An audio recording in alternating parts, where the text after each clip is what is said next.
Thank you for staying with us. We're talking about improving our electoral processes, and INEC has said that it has made 142 recommendations, although it hasn't made that public, but then it's talked about what these recommendations cover.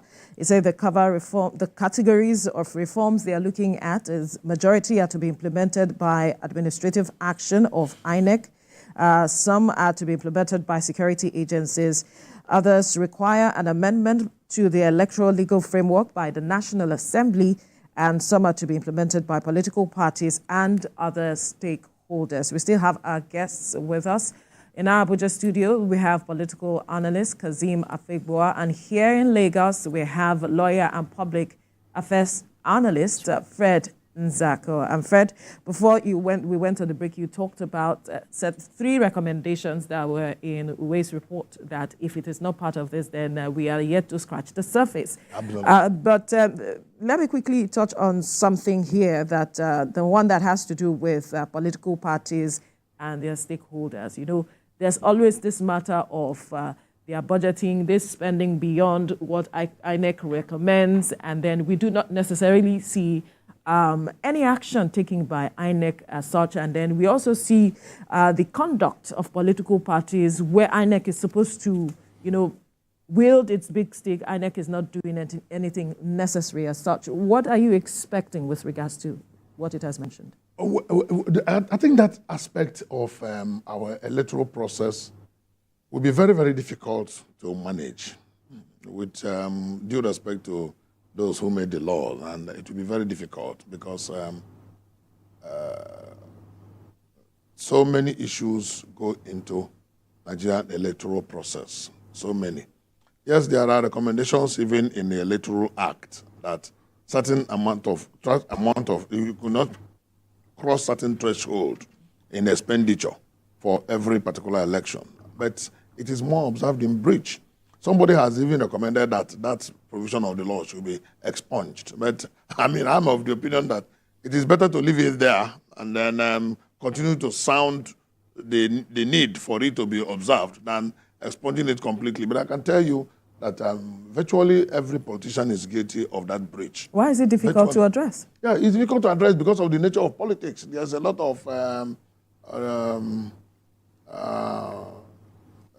the win-all syndrome, the desperation in mind of politicians to win every election drives them to, in the end, they go to the extent of not only you spend so much above the threshold in advertisement, you spend so much in production of materials, you spend so much in trying to induce the electorate, and not only before the election and even during the election, effort to induce the electorate. And there are always issues about litigation because all those things are expenditure of election. You have pre-election, during the election proper, and after the election. You continue to spend money. After the election, you now empty yourselves in the court and begin to spend money litigating. To defend your mandate or to pull down the other fellow who is claiming to have the mandate. But when we begin to have clean, what I mean clean in quote, electoral processes that will observe so many things, and then you will see that the process of litigation will come down. From experience since 1999, any election cycle that was good will always have least litigation. The 99 was better than 2003. In 2003, there was a lot of litigation. 2007, there was a lot of litigation. 2011, it was better. Litigation barring some baseless litigations. Litigations are both pre-election matters and even post-election matters. Because some people will, pre-election matters, when the primaries don't go well, people will go to court and sometimes they will remain in court until the election is over. And then after the election, those who felt they were shortchanged one way or the other during the electoral process will now It's all about testing the laws. So at the end of the day, you see that this last one was, INEC had to cry out that they had over 5,000 litigations in their hands. And they need to defend their own authority. And one of the things that needs to be done, we have said that also on this platform, is to turn the what we call proof of, they say he who asserts must prove. Yeah. All right? But in this case, it is the litigant that have to come and prove that they won the election. And the other one will now come and say, no, you didn't win the election. INEC will stand askance. Meanwhile, INEC may have been the one that contributed to the problems. So if we will now turn it around, that INEC will have to come and defend what they did. That's right. And not the litigants. I believe that will make INEC to sit up. That's right. All right. Right. And I believe that it should be indeed their 142 recommendations. Absolutely. Let's go to Abuja with Mr. Febua. Mr. Febua, no election they say is perfect. If you look at the U.S. election in 2020, which led to Trump, doing what he did, the uprising and then the attack on Capitol Hill, he still actually defended his position in the last debate, where he said, where some other experts also said that Russia tried to interfere with the election, even though there was no evidence that they were able to succeed. They tried using disinformation, misinformation, and also cyber attacks and all of that. How do you think technology can help INEC, this time round in transforming election process? What technological innovations do you think the Commission can actually adopt in order to enhance transparency, security, and efficiency, and the measures you think they can take, that concerns election manipulation? Well, thank you very much. Let me quickly react to Barrister Fred's earlier position on the issue of appointment of INEC chairman. I think it would be unfair to think that INEC will have to recommend the process of choosing its own leadership. I think that should be left for the legislators or the presidency or even private individuals can sponsor a bill to that effect, and not necessarily INEC saying that this is the procedure that will be good to appoint their own chairman. That is that.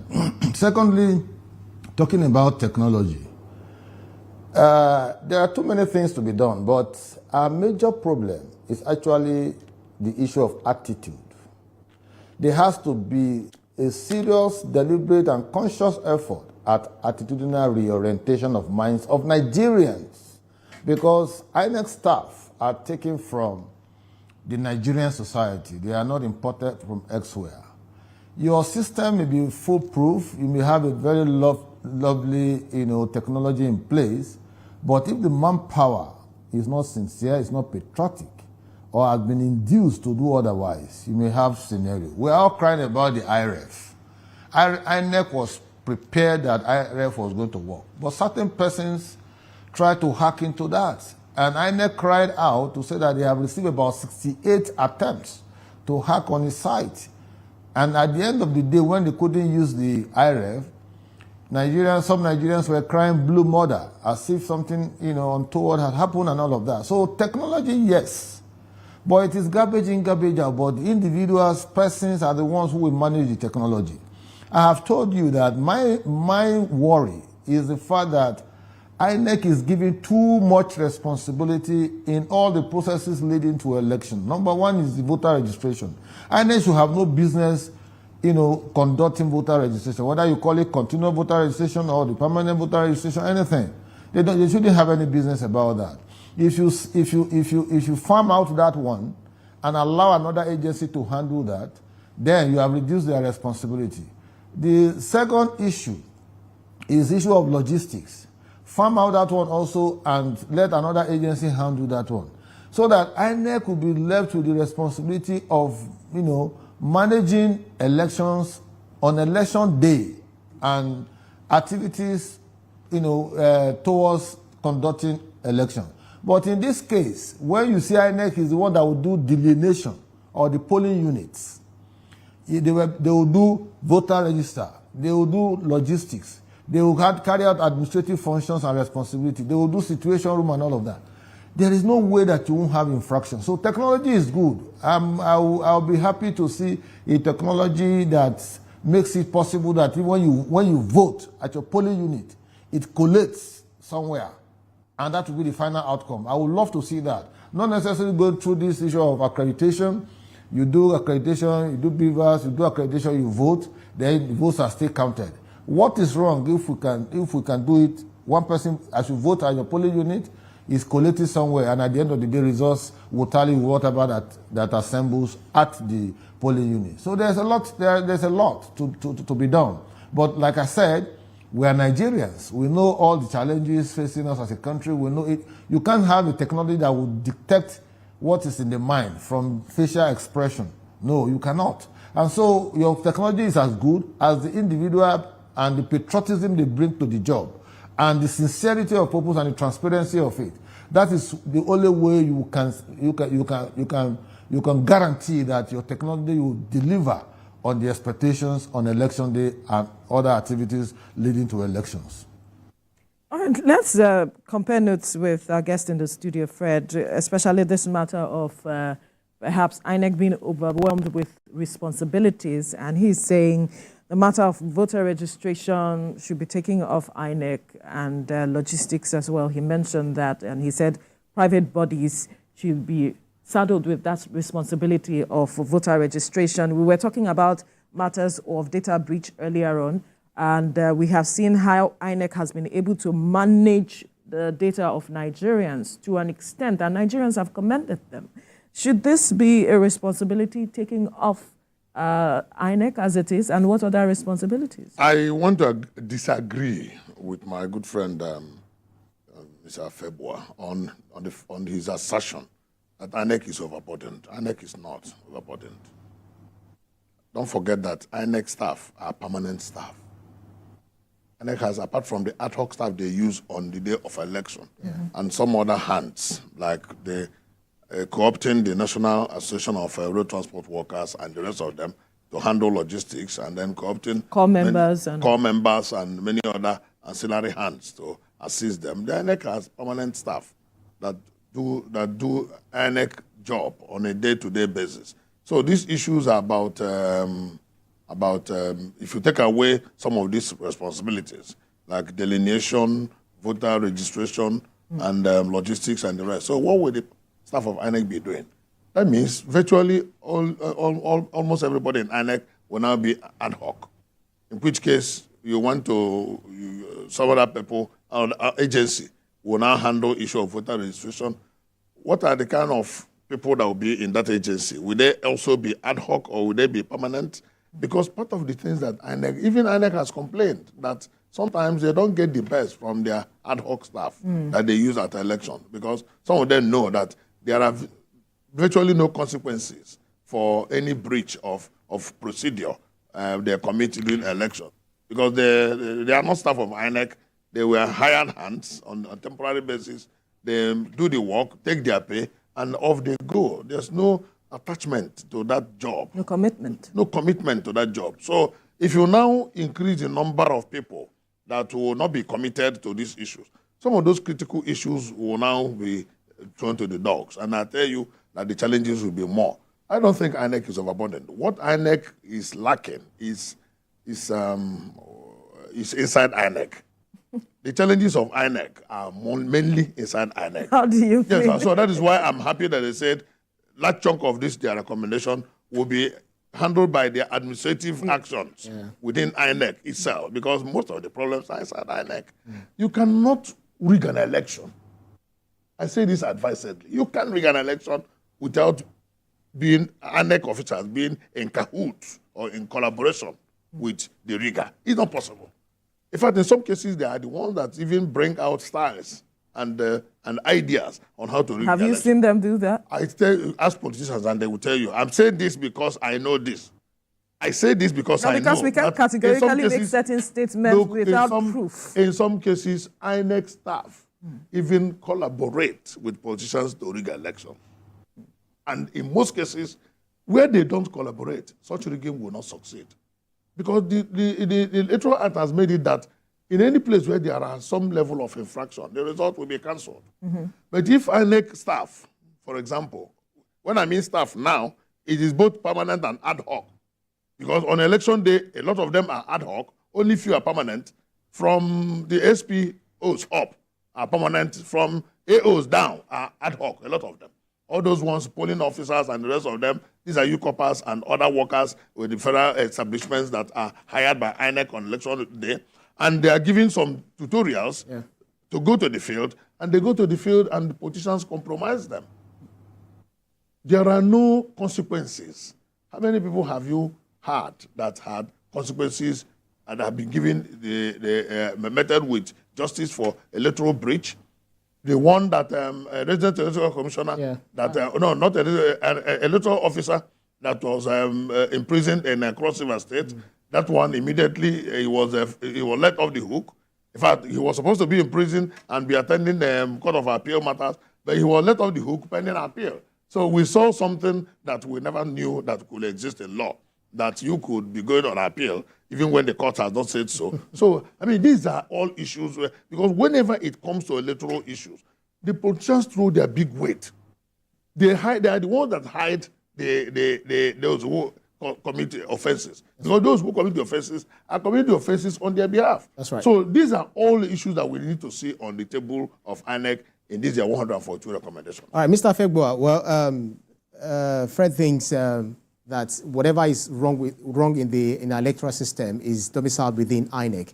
And I want you to probably further expatiate on this, because we are talking about the legal framework and how the kind of punitive measures that have been meted out on people who are defaulting. For instance, INEC just appointed some resident electoral commissioners, and I guess that's where the INEC boss made that announcement about 142 recommendations they're giving. But then we are still talking about Yunusa Ari's debacle in Adamawa State, the last gubernatorial election, where he raised to declare Aisha Binani, that's her name, Aisha Binani, as the winner.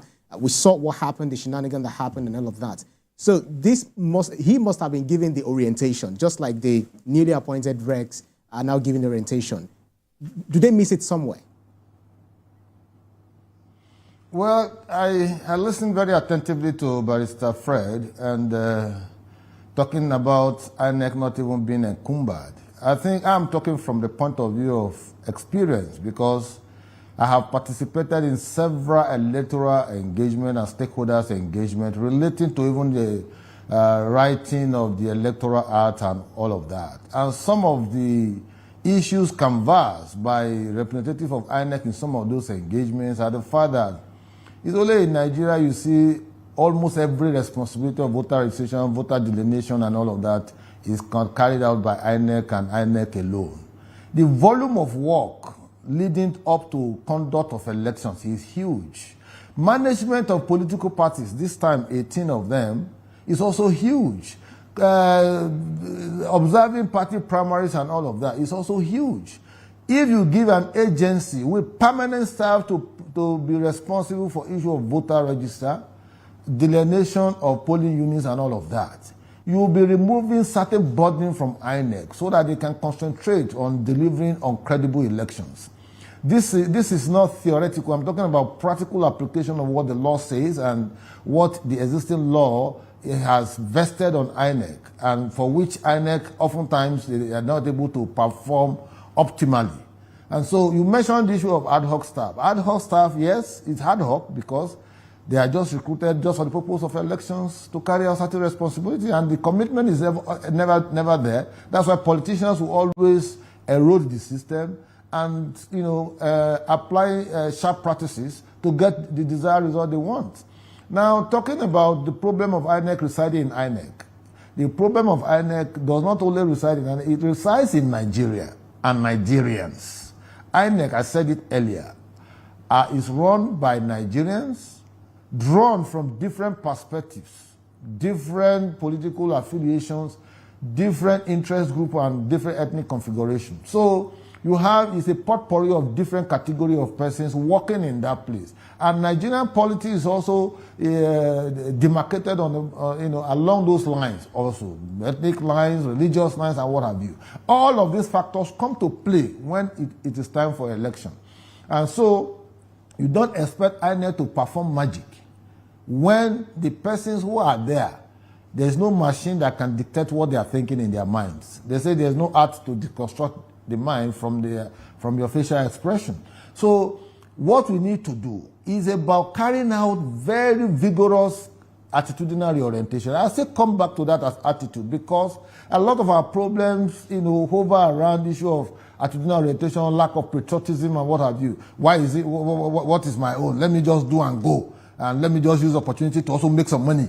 That is the thinking in the mentality of those, in the consciousness of those who are the grand staff in INEC.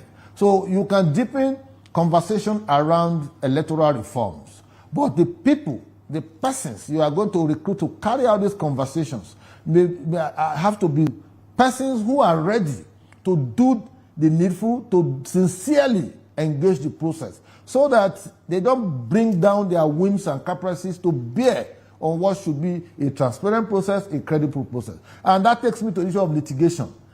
If INEC is able to conduct credible elections, the number of litigations and litigants will reduce.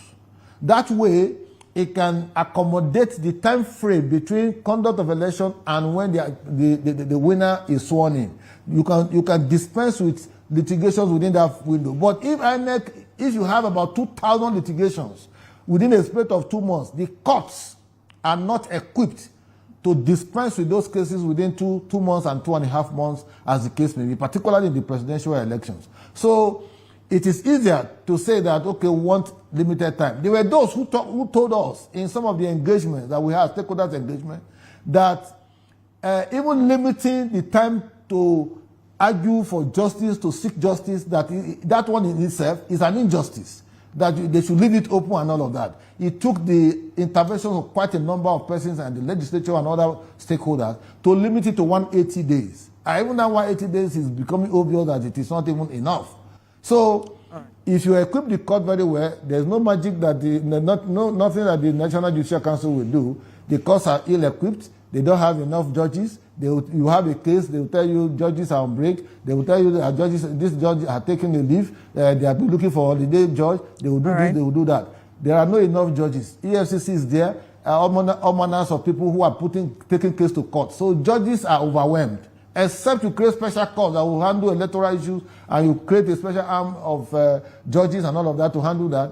Otherwise, if we want to follow the present status quo, we can't fly that issue of giving limited time beyond the 180 days that have been provided for by the electoral. All right. Okay. Let's get your final thoughts on this matter, Fred. We have just a few minutes. In 45 seconds. Yes. Your response to him and your final thoughts. Yes. Well, I repeat and I insist that the burden is not so much on INEC, and we are crying about overbloated bureaucracy already, because of the large number of government agencies. I recall that even the current president has talked about going back to pick up the Steve Orosoye report, yes. And that is still expected that it should be done. And we cannot begin to multiply further agencies just because of election. Election is very important, quite all right. But I agree with my friend that attitudinal change is important. But we need to put the legal framework in place so that people will very easily not find it difficult to fall in line. And INEC will do what is needed and what is needful. All right. In their 142 recommendations, they should touch the 3 critical issues that you mentioned earlier. All right. We must thank you, gentlemen. Fred Nzako, lawyer, public affairs analyst, for your time, as well as political analyst Kazima Fegwa for your time as well. Gentlemen, thank you. Many thanks. It's a pleasure.